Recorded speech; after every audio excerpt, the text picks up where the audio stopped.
Bonjour les apprentis en herbe. Aujourd'hui, j'ai envie d'aborder avec vous une notion qui est à mon sens un peu plus complexe de celle qu'on a l'habitude de parler, c'est la notion de toxicité dans les plantes. Pour moi, la toxicité est quelque chose d'assez variable, c'est-à-dire qu'on peut parler de plantes qui sont nettement toxiques dans toutes leurs parties. Je pense par exemple à belladone, à la digitale, à l'hellebore, encore à la ciguë. Donc là, on sait qu'en consommant une toute petite partie de cette plante, on risque d'y laisser la peau. Après, il y a des plantes qui peuvent être toxiques, mais ça dépend du dosage. C'est-à-dire qu'à faible dose, ça passe, mais si on en prend trop, ça devient un peu plus compliqué.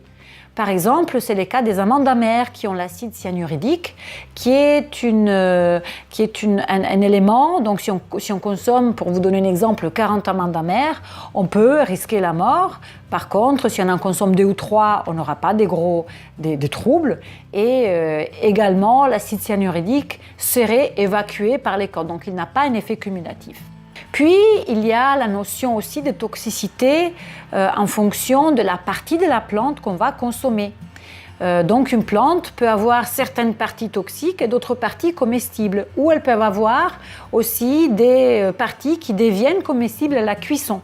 Je pense notamment à des légumes qu'on a déjà l'habitude de consommer, donc on n'y pense plus, mais la tomate par exemple est une plante toxique dont la partie comestible est les fruits. Donc la tomate est comestible, mais on ne consommera pas des feuilles de tomate parce qu'elles sont toxiques.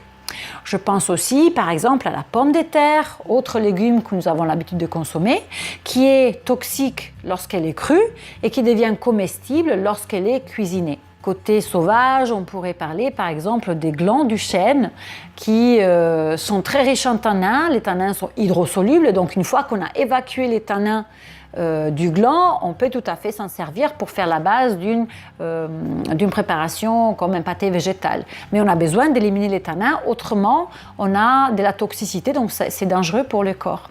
Et puis, pour terminer, j'ai envie de dire aussi que la toxicité dépend aussi du terrain de la personne. C'est-à-dire que là, on va interagir avec les plantes et en fonction du terrain qu'on a, les plantes qu'on va ingérer vont avoir un effet plus ou moins positif sur nous.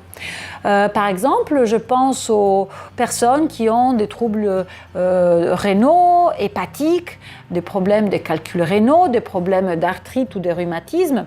Eh bien, ces personnes-là ne vont pas bénéficier de consommer un excès de végétaux qui contiennent de l'acide oxalique, comme par exemple les épinards, les blettes, les pourpiers, l'oseille, l'oxalis.